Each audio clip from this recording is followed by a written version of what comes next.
हाँ, हम कर रहे थे हमारा क्लास 8th का मैथ्स के अंदर chapter number 5 square and square root. ठीक है, इसमें हमने पिछली वीडियो में ये समझ लिया था कि स्क्वायर रूट्स होते कैसे हैं, हम किसी स्क्वायर क्या होते हैं, हम किसी भी नंबर का स्क्वायर कैसे निकाल सकते हैं, और इसके साथ साथ हमने ये समझा था कि हम किसी नंबर को देख के कैसे बता सकते हैं कि ये किस नंबर का स्क्वायर है। फॉर एग्जाम्पल 2 का स्क्वायर कैसे निकालते हैं, 2 × 2, 3 का स्क्वायर 3 × 3, यानी जिस भी नंबर का हमें स्क्वायर निकालना है उसको उसी नंबर से एक बार मल्टीप्लाई कर दो। जिसकी पावर 2 होती है वो एक स्क्वायर होता है। ठीक है, जो नंबर किसी का स्क्वायर होता है उसको हम क्या बोलते हैं, परफेक्ट स्क्वायर। ये तो मैं बेसिक्स बता रहा हूँ तुम्हें ऊपर से, इसका डिटेल्ड पिछली वीडियो में हम समझ चुके हैं। हम किसी भी एक नंबर को देख के बता सकते हैं कि ये परफेक्ट स्क्वायर है या नहीं है, ये सब हम पिछली वीडियो में कर चुके हैं। इस वीडियो में हम जो करने वाले हैं वो है पाइथागोरियन ट्रिपलेट, पाइथागोरस थ्योरम, और इसे फॉर्म कैसे करते हैं, इसका स्ट्रक्चर कैसे बनता है। ठीक है, इसके बाद नेक्स्ट वीडियो में 2 टॉपिक बच जाएंगे और एक वीडियो में कवर हो जाएंगे। ठीक है, चलो इस वीडियो पर ध्यान देते हैं पाइथागोरियन ट्रिपलेट के ऊपर। ओके, चलो हमारा टॉपिक है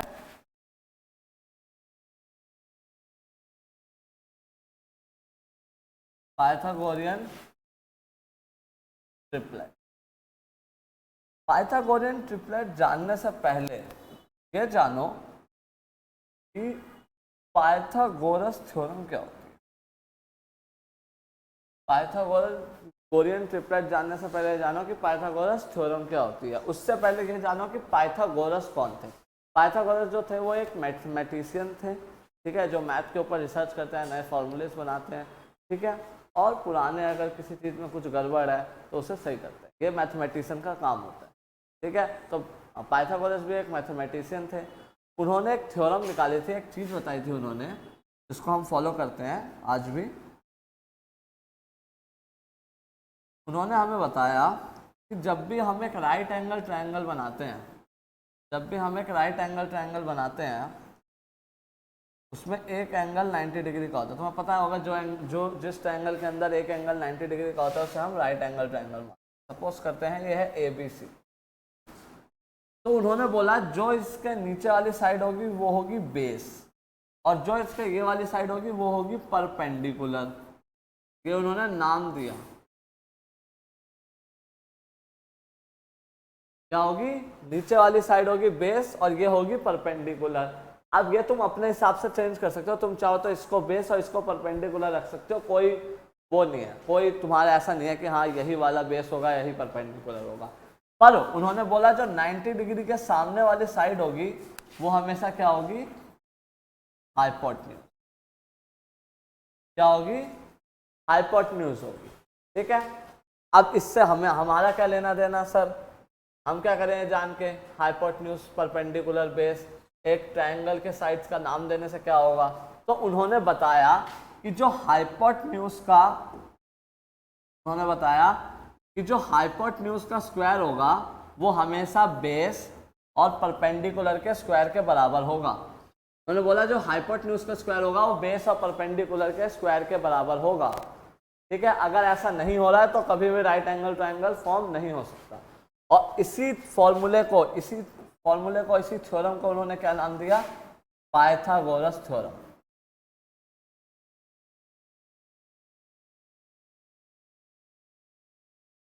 क्या नाम दिया, पाइथागोरस थ्योरम।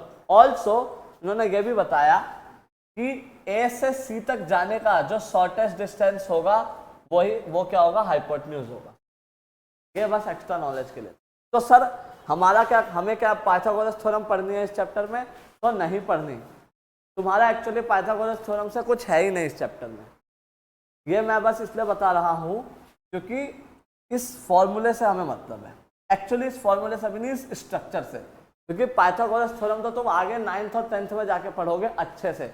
जब तुम 10th में ट्रिग्नोमेट्री करोगे तो ट्रिग्नोमेट्री का एक पूरा चैप्टर पाइथागोरस थ्योरम से ही सॉल्व होगा। 90% क्वेश्चंस पाइथागोरस थ्योरम अप्लाई होगा ही होगा। ठीक है, अभी हमें किससे मतलब है, अभी हमें मतलब है बस इस स्ट्रक्चर से। क्यों, क्योंकि इस स्ट्रक्चर में हम क्या देख रहे हैं कि एक नंबर का स्क्वायर, सपोज एक नंबर है ए उसका स्क्वायर किसी दो रैंडम नंबर के स्क्वायर के सम के बराबर है। एक नंबर ए उसका स्क्वायर किसी भी दो रैंडम नंबर के सम के स्क्वायर के बराबर, स्क्वायर्स के सम के बराबर है। और इसी स्ट्रक्चर को उन्होंने, इसी फिनोमिनल स्ट्रक्चर को उन्होंने क्या नाम दिया? Pythagorean triplet. आओ इसे अच्छे समझ।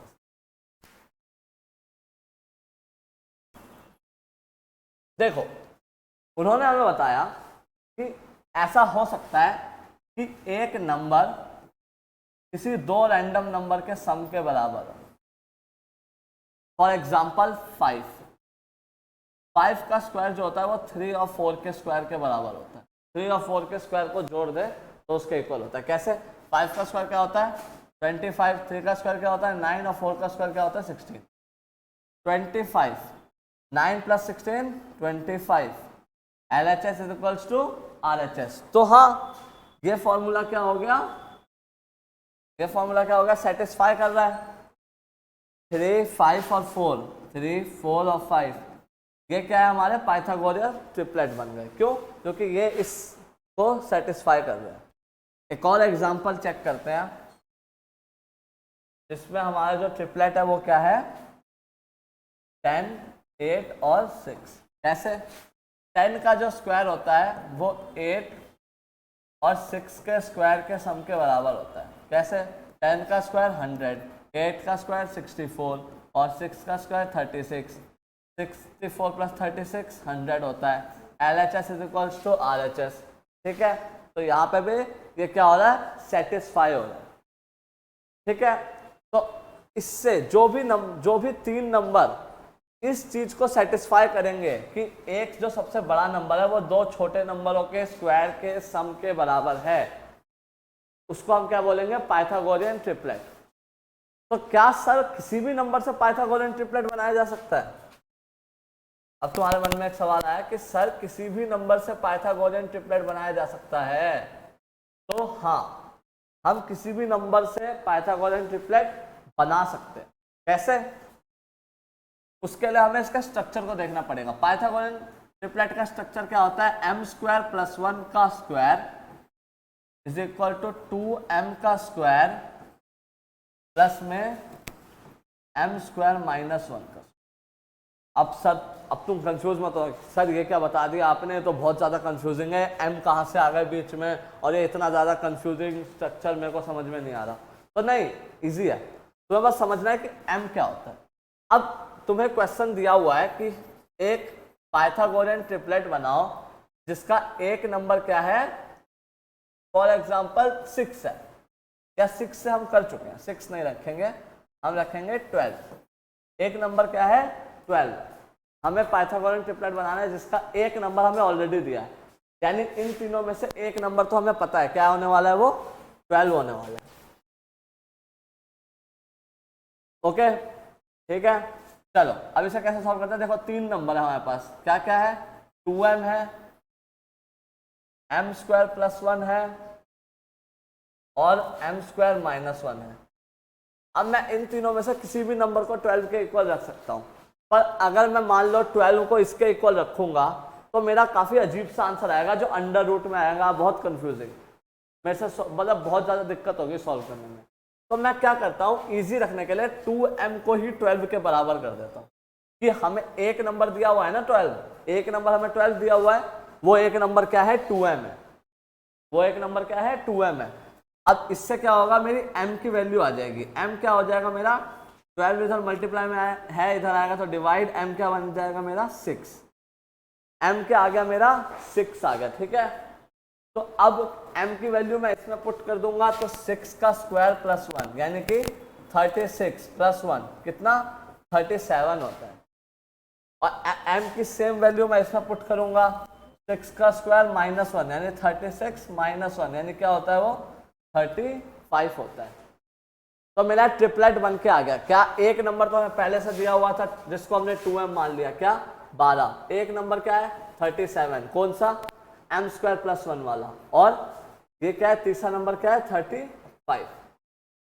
ठीक है, तो आओ अब देखते हैं क्या ये ट्रिपलेट है, क्या ये सही में सेटिस्फाई कर रहा है इस रूल को। आओ चलो चेक करते हैं। देखो 12 था, एक नंबर हमारा m स्क्वायर प्लस 1 कितना आया था 37, यानी 37 का square is equal to 2m का स्क्वायर। 2m हमने किसे माना था, 12 को 2m माना था मैंने। 2m का स्क्वायर इज प्लस में, सॉरी प्लस में m स्क्वायर माइनस 1 क्या आया था मेरा 35 आया था, 35 का स्क्वायर। चेक करते हैं 37 का स्क्वायर निकालो। अगर मैं 37 को स्क्वायर करता हूं, अगर मैं 37 का स्क्वायर करता हूं तो मेरा आंसर कितना आता है 1369। 12 का स्क्वायर करता हूं तो क्या आता है 144, ठीक है। और 35 का स्क्वायर करता हूं तो क्या आता है 1225, 1369। अब इन दोनों को इसको जोड़ दो, इसको क्या करो जोड़ दो। क्या आंसर आएगा मेरा, आएगा 1225 में 144 जोड़ो, 5 + 4 9, 2 + 4 6, 2 + 1 3, 1369 1369।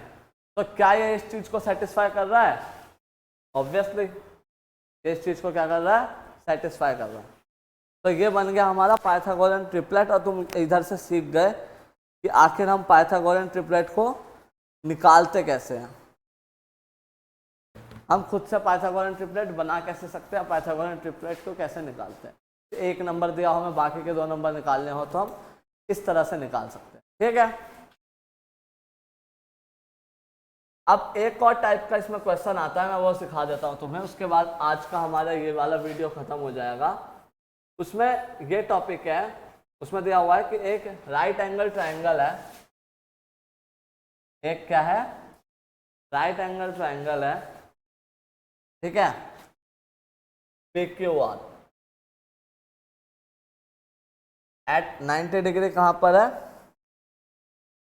क्यू पर। 90 डिग्री कहां पर है,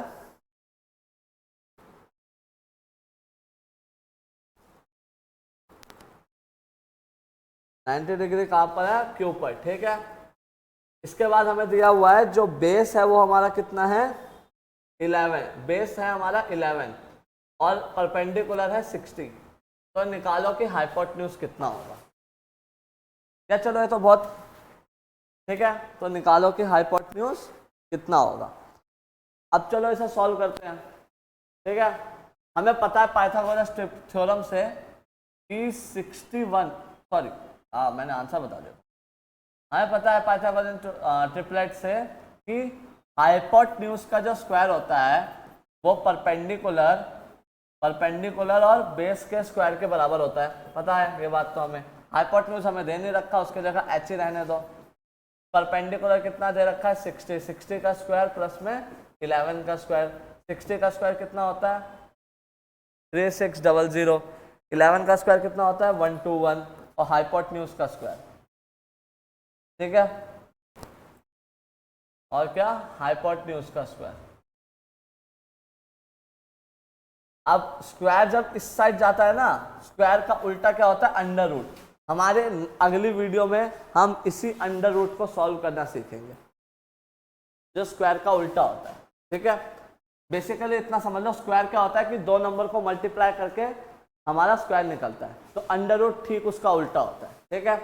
वो नंबर किस समझ लो 12 का स्क्वायर होता है 144, तो अंडर रूट 144 जो होगा वो हमारा क्या होगा 12 होगा, ठीक है। स्क्वायर जब अपनी लोकेशन, स्क्वायर का उल्टा क्या रूट, यानी स्क्वायर अगर इज इक्वल्स टू के इस तरफ आएगा तो रूट बनेगा, रूट अगर इधर इस तरफ आएगा तो स्क्वायर बनेगा, ठीक है। जैसे प्लस का उल्टा माइनस होता है, मल्टीप्लाई का उल्टा डिवाइड होता है, वैसे स्क्वायर का उल्टा क्या होता है स्क्वायर रूट, ठीक है। इसके अंदर क्या आएगा मेरा 3721 और 3721 किसका स्क्वायर होता है, वो होता है तुम्हारा 61 का, ठीक है। तो हाइपोटेन्यूज मेरा कितना आ जाएगा 60, समझे। इस तरह से तुम सॉल्व कर सकते हो। अब सर आपने ये कैसे निकाला, हमें भी निकालना सिखाओ। तो हम नेक्स्ट वीडियो में निकालना सीखेंगे स्क्वायर रूट को कैसे सॉल्व करते हैं, ठीक है। आई गेस तुम्हें आज का पूरा पाइथागोरस थ्योरम और पाइथागोरन ट्रिपलेट पूरी समझ आ गई होगी अच्छे से, ठीक है। फिर मिलते हैं नेक्स्ट वीडियो में जिसमें हम स्क्वायर रूट को सॉल्व करना सीखेंगे, जिसमें हम 2 मेथड सीखने वाले हैं। लॉन्ग डिवीजन मेथड और प्राइम फैक्टराइजेशन। ओके, तब तक के लिए बाय।